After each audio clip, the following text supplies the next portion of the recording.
What is up, guys? Welcome to today's video, and it is the big one. The most expensive, most powerful, and high-spec car we've ever bought on the channel, and it just so happens to be my new Pro drift car. We've been keeping this thing a secret for a very long time, but finally today we can let you know the future plans, and your mind is about to leave your head because this car is about to change the game.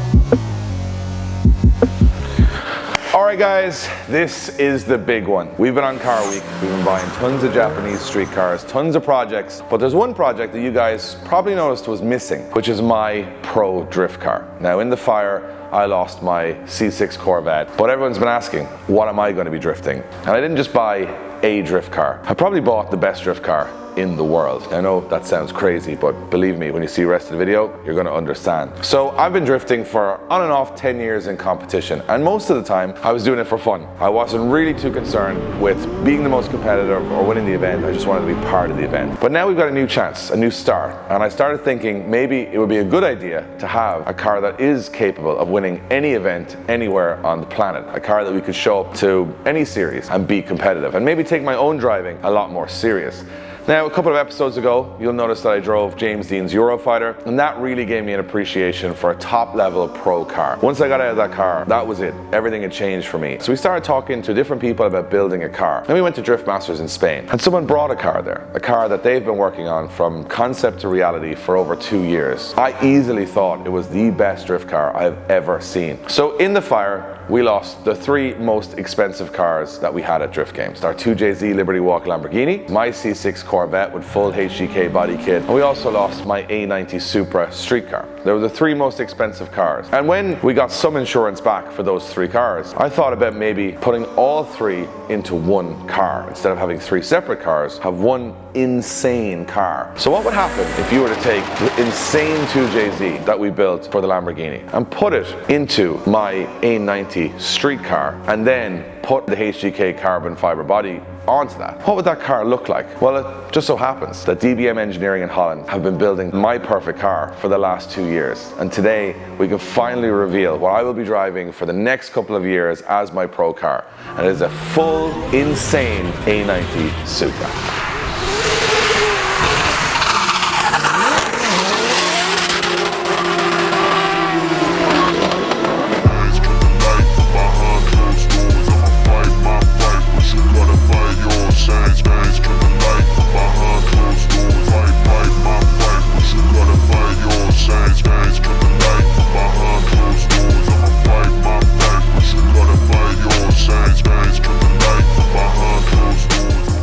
Alright guys, I know it sounds crazy, but yes, we have now got an A90 Supra back on the channel, but it's very different than the A90 Supra I had. This is Flo.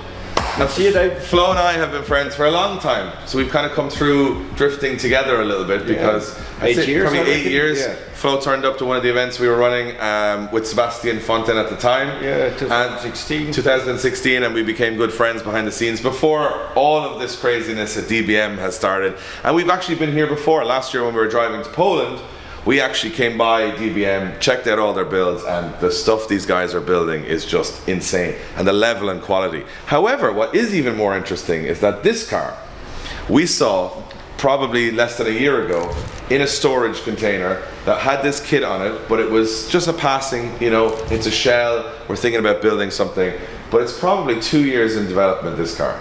Yeah, well, it's been sitting in the shed for over 2 years, and then we decided to, you know, just go full send at it, and in 8 weeks we went from basically a bare stock shell to what we see here. When this was being put together, I didn't need a drift car, but then the fire happened, I needed a drift car. They brought this just as a showpiece to Spain, and I spent pretty much the whole weekend just looking around this car, because it's everything I wanted in a drift car. It's competitive, it looks amazing, it's an A90 Supra, and I lost my A90 Supra, but the body and the craziness is very like the Corvette and the running gear, and then it obviously has a 2J like the Lamborghini had. So it was all in one car. I needed a drift car, and I said, hey, instead of trying to replace 3, this car has everything that I need, and there's so much detail in this car. It looks like just any other drift car. This is not any other drift car. So this car was like pretty much brand new when it had an accident. It's had like 3,000 kilometers on it, and probably someone tried to turn off the traction control and made friends with a tree. We have some photos of said car and said tree. And so just to give you guys a little background before we jump in, deep dive into this, because there's so much to get through on this car. This car is ridiculous, and some of the stuff on the car is just, some of it's so clever, and then some of it's just, I just think it's just beautiful details, which is what I'm into. But you guys have 15 years of experience with motorsport. You've been behind the scenes of some of the biggest teams in Europe. You guys build all the engines for the Shanahans. You've won championships in Drift Masters. You know your stuff when it comes to building a car. But not only what you're going to see in this car is how you build a drift car, but how to maintain it at the track, how to make it easy to work on.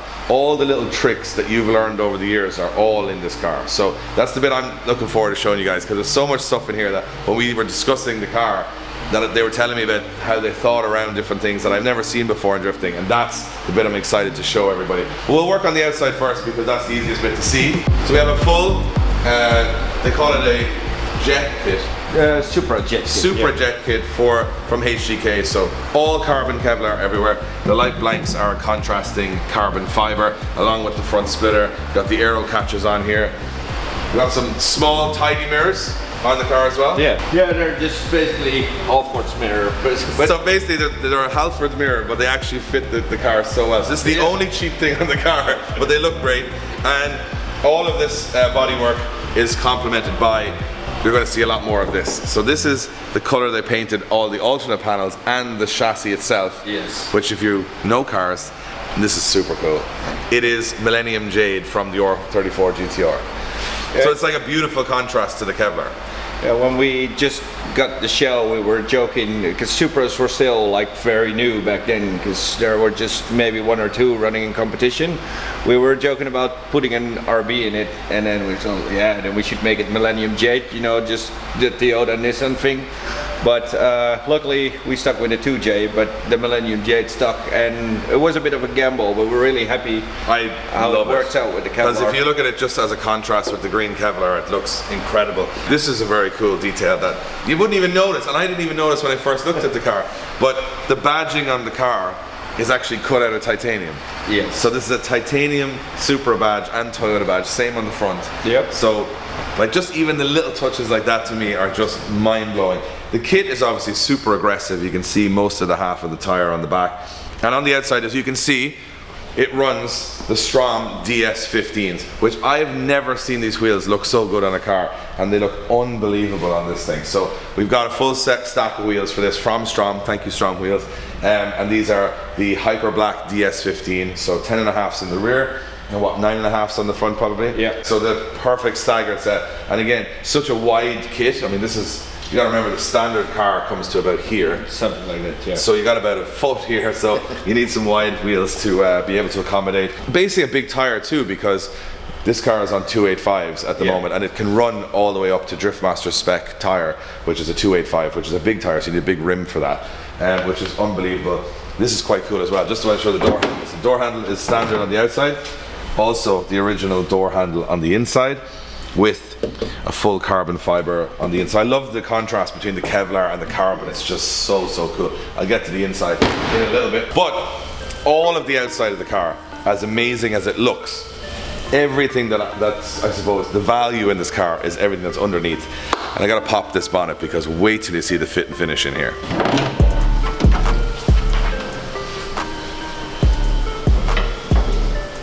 Oh man, like, this is the stuff of dreams. Like, this is just the stuff. I've never had a car like this before. I suppose a lot of people gave the Supra a lot of shit because it was a BMW essentially chassis with a B58, which is a BMW engine. This Supra, certainly I don't have to try and defend it anymore like the old one, the street car had, because it's running the 2JZ, and what a 2JZ it's running. So talk us through the engine spec and everything that's going on in here, Flo.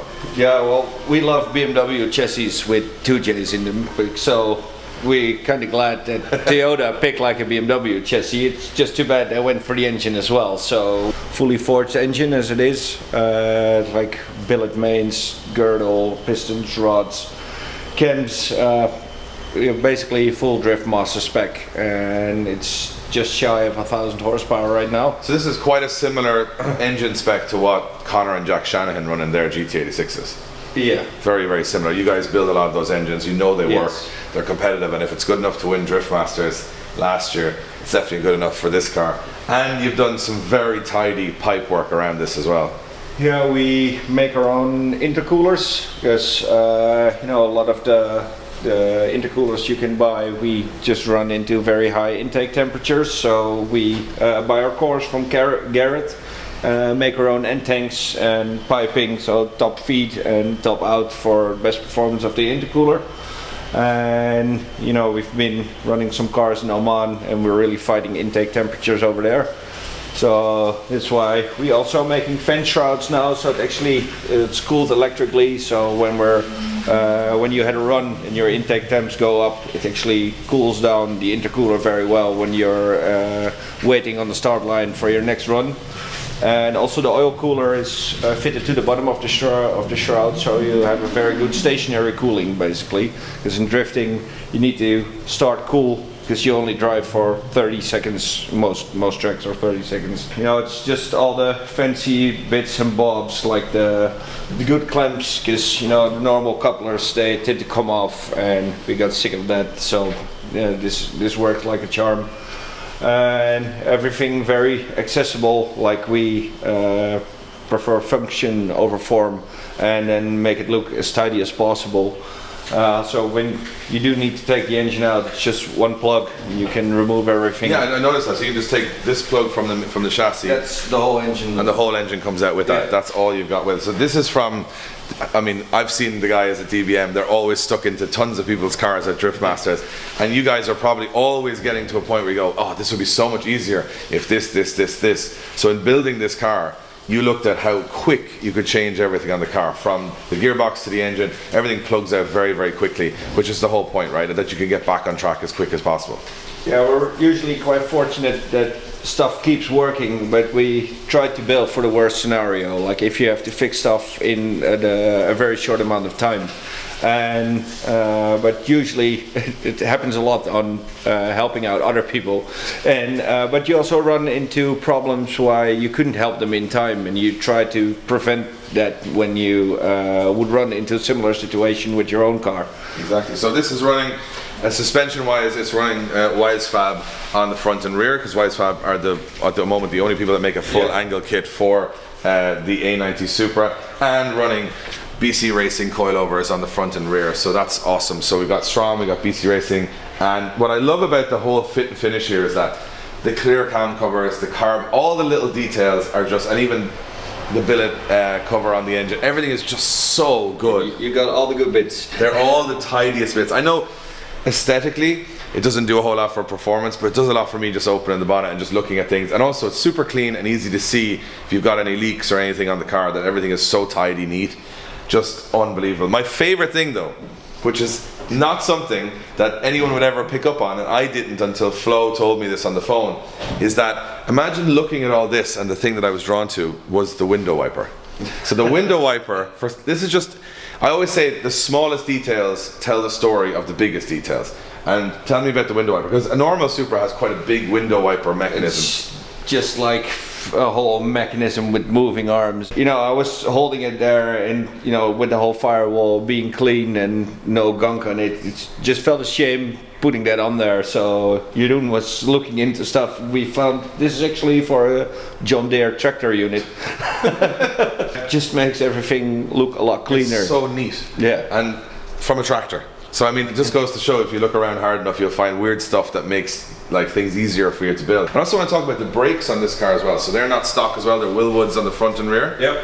So big brakes, obviously drilled and grooved to make sure that they stay cool and they stay working. And they're very lightweight as well, so the unsprung weight's obviously very important to make good grip. So, and we don't need like the really big brakes on drift cars, because you know, you're not braking that much. Have you weighed the car? Yes. So what does the car weigh in total? It's 1130 kilograms with a full tank of gas. So it's 1000 horsepower, 1130 kilos. To put that in perspective, for those of you who've watched the channel before, maybe all this doesn't make sense. My Corvette was 1480 kilograms with 550 horsepower. Yeah. So it's almost twice the horsepower and you're losing about 300 kilos out of the car. So that's a massive difference in terms of everything, because a lot of people, the Corvette looked crazy, but it was still had a lot of weight in it. The weight came from the chassis, because even though there was a lot of plastic and fiberglass and aluminium, the chassis legs were like 2 RSJs that would hold up a building. So they were so heavy in that car, along with the LS being quite heavy and stuff like that as well. So a lot lighter and twice the power. So just to give you an idea of how much this is going to be way more of a car than anything else. I want to go to the back of the car as well, because it's just as impressive. So we could go into so much more detail on everything. I mean, we'd be here for weeks. We want to keep the video within half an hour. But we go to the back of the car and bring up the boot lid, and this is just as impressive in the back. I mean, wow. Just to let you know, it runs standard Supra rear lights. The Supra rear lights are actually not too expensive. The front lights, you might wonder why they're blanks. They're about €3,000 a headlight, so €6,000 worth of headlights on the front. It's like 4 missile cars. It's like on the front. It's like an E36 just on the front of it every time you. So we were like, you don't want to be messing around with them. But the rear lights are still functional and they still work exactly as they should. Everything replaced with Kevlar, and you guys did a HDK carbon fiber firewall, right? Yes. So firewalls here, and then you've got your shroud for your fans. So all the rads and stuff are put basically into the back of the car. So why do we do this? This is a lot of people ask why we put them in the rear. Because you have more space in the rear, so you can fit like a bigger radiator, and you're not blowing like your hot air against an engine, but you can actually vent it outside. And you can also fit like a bigger shroud, so it will be more effective, especially when you're standing still. So again, like after the run, you can cool down like a bigger volume of water since you have a bigger rad. And you're not fighting the engine temperatures, which are sitting right beside usually the radiator on a car. We also have a full fuel system in the back of the car that's completely custom done. Yeah, just it's a 35 liter ATL, which is, you know, you run out of tires before you run out of fuel, so there's no sense in making it any bigger. And just look how tidy everything is in here. It's so well fit and finished. Everything is so easy to maintain, and all the HDK stuff, I just love the fact that everything internally is carbon fiber, externally is Kevlar. I just think it's just baller. And then what I love about your little badges here is that it kind of represents that, because you have the titanium, which we have a titanium exhaust in the car, the Kevlar on the outside and the carbon on the inside. So it's just those little details for me. Not that they're going to make any difference to me winning or losing an event, but what I love about it is that the attention and time you guys have put into it as a showpiece car, just to show what you're possibly able to do. So we're going to jump into the inside. And this is just insane. Now I know the first thing you're going to think about is the car is left-hand drive, and to be honest, I'm actually very happy about it being left-hand drive. So a lot of people ask me over the last couple of years about, oh, you drive left-hand drive, must be difficult. For some reason, I actually think it's better than right-hand drive personally, because I had the Corvette, which was left-hand drive. Seating position is way back. You can see that the seat is very close to the rear wheels, but that's also very like the Corvette. So 2 Driftmasters drivers have tested this car just to make sure it's A-OK, and that's Clint Van Oort and Connor Shannon. And both were saying that the seating position is unusual in the car, which is a lot of people struggle with the Supra because of it. But I drove a Supra every single day for 2 years on the road, so I'm perfectly accustomed to the seating position in a Supra and the left-hand drive because of the Corvette. So all of that to me is quite natural, I guess. And then, again, the fit and finish on the inside, the whole interior. I mean, I'm going to sit in the queue just looking at my Millennium Jade cage. Look at the cage here on the back. It's just absolutely insane. Everything, the fit and finish. You got a small race battery behind the passenger seat, keeping the weight in the middle. Sparco seat, got our brand new harnesses. We got a Samsonis 5-speed sequential gearbox. We've got an IRP handbrake, and again connected to all the Wilwood brakes. This carbon fiber dash is just baller, let's be honest. It's just so cool. Running the new Link Strada dashboards. This is the new screen from Link, and it's so sharp, like it looks fantastic. The car runs E85, so we're going to run Sunoco E85 Ore. It's the first car I'll ever have on E85, so I've heard a lot of great things about it, and we've been moving with the GT Plus. We've been using the 110 on different cars. It's been working great, like it works great on the low brain car, but this is an E85 just to keep the engine temperatures a little cooler, because obviously you're running nearly 1,000 horsepower. That's exactly why you want to do it, and the consistency of fuel from Sunoco is why we run it on the car, so that you go to different areas, different parts of Europe, different events, you can get different fuel. It might all say the same. Now your standard car can adapt to that because it's not tuned to the absolute nines, but this needs consistent fuel, which is why we run Sunoco. So thank you, Sunoco, for all your support on this car. Again, what I love about it is everything running through the car is easy to maintain. You get on the Link ECU on the laptop, you can check out all your settings, you can check out all your safety parameters and everything. So running the incredible products from all of these companies, it just allows us so much more control, safety, and ability to be able to, I don't know, have a good day at the track, which is the whole point, right? This is all very fancy, but the idea behind everything is that you're able to compete, not be in the pits, not be problem solving for 3 hours. You can just plug in and see what's wrong, straight away fix it, and that's as far as drift cars have come. This is very much a 2024 drift car with the height of technology in it, which is a dream come true, I'll be honest, an absolute dream come true. But what I really want to do, because we can't see it, is get this car up on the ramp, because underneath this car... Oh, have you seen your steering wheel? Oh, we forgot.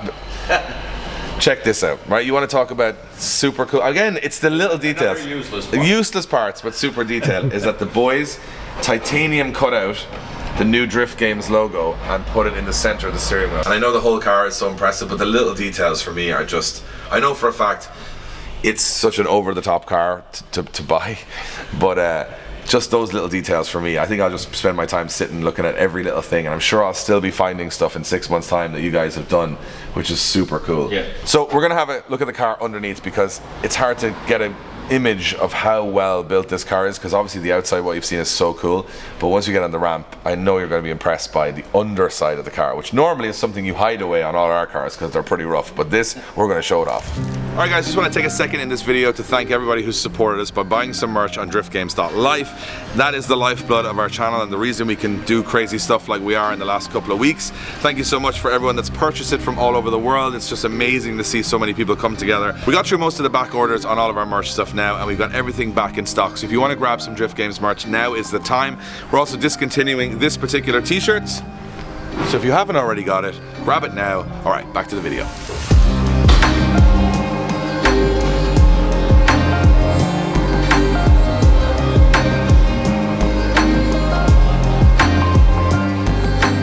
So we've got the car up on the ramp, and this is, to me, something I've never really wanted to look at in my car, because you never want it up on a ramp, but on this particular car, I want to check out everything. So this is the most tidy I've ever seen a drift car underneath. So between full titanium exhaust, which I've never had a titanium exhaust before, but even everything and all the details is just insane. Talk us through the thought process underneath the car. So we made some recesses in the floor for coolant lines, fuel lines, and the exhaust. So they're not the lowest point of the car, so we moved them up in the floor. If you go through a gravel pit, we're usually... I would never go through a gravel pit. Come on, guys. No, so it's also for hard fuel lines. Also made our own brackets, because P-clips, they work, but they just don't look nice. And then we also want the bottom of the car to look nice. We also made everything very accessible. Like you can access the clutch and even check if the bolts are tight and see how it's worn down through the hole.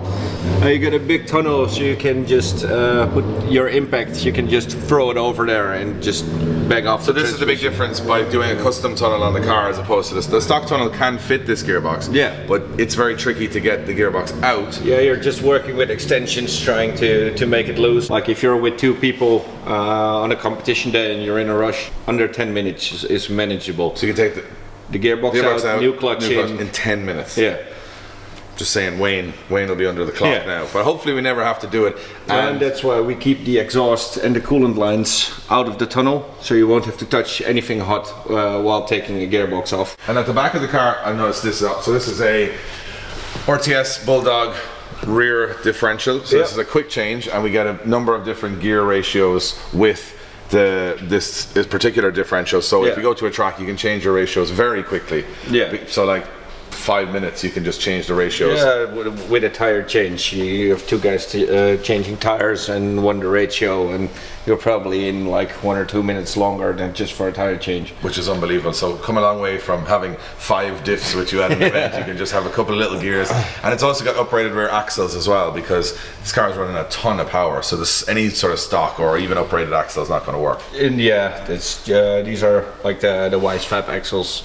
and they held up so far. So Yeah, and they look pretty beefy as well. Got BC Racing obviously quite obvious here on the back, as you guys can see. But just even so tidy, the way you've run all the brake lines, everything is out of sort of harm's way for future proofing everything. And you can see here at the back, we've got the crash structure high, and then we've got obviously the supports for all of the fuel cell and everything else like that. But one thing I want to show, because you can't see it because it's in the car, is a clutch that you made specifically for this car, which is a sort of a new product that you guys are prototyping. Yeah. Because you've done so many clutches in different cars, you said, I'm just going to make our own clutch. So this to me is, you know, when you get to a point where you're at the level of DBM now, where there isn't even a product, you can't just buy all the products, put them in a car. Building a car is one thing, but now to create your own products to solve problems that you can't find with other manufacturers, to me is just wild. So you've built a clutch that sort of solves all the drift problems, because when people make clutches, they're not specifically making them for drifting, they're making them for just a good clutch for drag racing, racing, or drifting.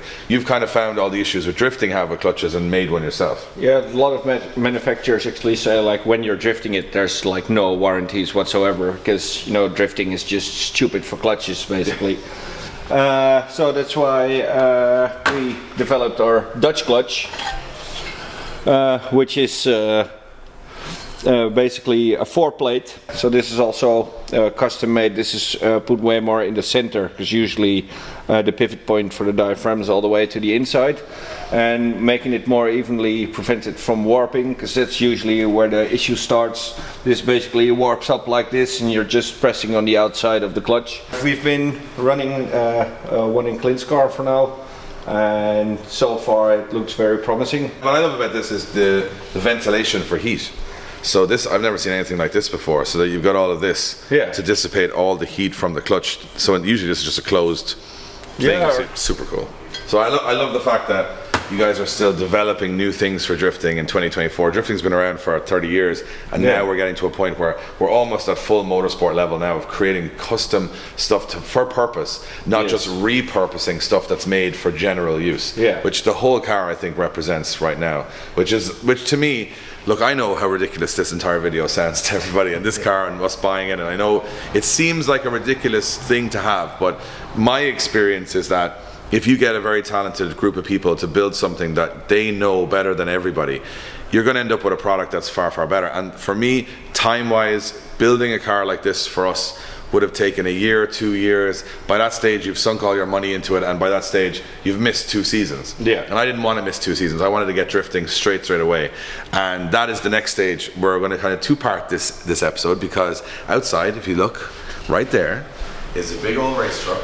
And that is Clint Van Oort's race truck, and Connor Shanahan, Jack Shanahan, and Clint and myself are going to travel 6 hours from here to Germany to a race, kind of an airfield, I guess. And we're going to go test the car. So I'm actually going to get to drive the car. So the amazing thing about DBM, and I'd like to announce officially that we are partners with DBM into the future. So they're going to be maintaining the car for me, having a look at it at the end of the season, make sure everything is okay, because I am going to take competitive drifting far more seriously, because now I have a far more competitive car. I'm kind of focused now to go and actually do it. I just want to know if it's me or the car, and I've always had that question in my head, that I don't mind if I'm a bad driver. Yeah, we're just trying to blame you at this point. That's what we want. So if I'm bad at driving, that's fine. But if the car is not competitive enough to win the event, or has an issue, or is it what I call a novelty car, which a lot of my cars have been, they're just not good enough to be at the top level with everybody else who's so good now, especially in Ireland or anywhere in Europe or across the world. And we want to put this car in a lot of competitions across the world. So we want to make sure when we get there, the car is good enough to win the event. If I'm not good enough to win the event, that is fine.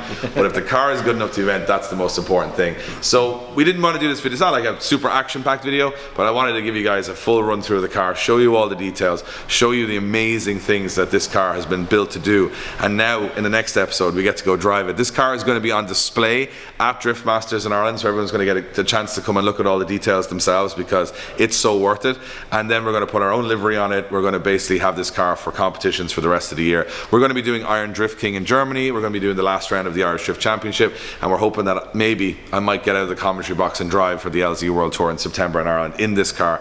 I'm going to be tough to pull out of this car, I think, once I get into it. So we're going to go to Germany. I'm a little nervous about testing a car that has twice the horsepower and much lighter than anything else I've done before. You'll be alright, we'll take good care of you. But the guys are going to set the car up to my liking, and that's the amazing thing about DBM is they're not just, you can get your car built, fine, but the after sales of support, making sure it fits you in the seat, make sure the car is set up the way you want it, that's the stuff that you guys have so much experience in, and that's invaluable because sometimes you can buy a nice car but it might not be the way you wanted. It might be a couple of tweaks away from being what you wanted, but someone like me needs your expertise to get me there. So that's exactly what we're doing on the next episode.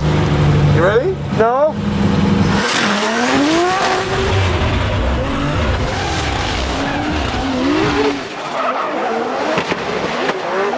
You can use that to your advantage when you start to learn the chassis.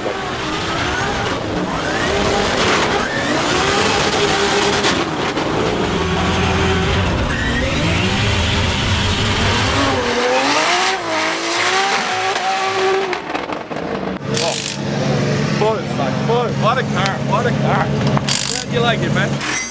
It's a lot though, like you feel like I'm shaking. I don't shake in my own car, ever. But this I'm like. Alright, so I know this is an out of the blue episode, crazy that we've bought this car. And yes, this car was more expensive than all of the other cars that we have on the channel. But I'm looking into the future. I want something for the next couple of years to compete at the highest level. I've never really taken...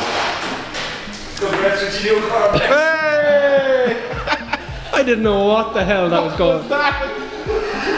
So yeah, we have a new Supra from DBM. We're going to be working very closely with the guys over the next couple of years, and we're going to go test this car with Driftmasters drivers in the next episode in Germany, then bring it back to Ireland to put it on display at Driftmasters in Ireland, which is now very, very close. I'm over the moon, I'm pumped. I know this car is very expensive, very flashy, very, it's a big jump up for me, but I want to jump up in my drifting. I want to jump up competitively, and I've been around drifting for so long that I want to give it a proper go myself. So I hope you guys like it. Let us know in the comments what you think of the car.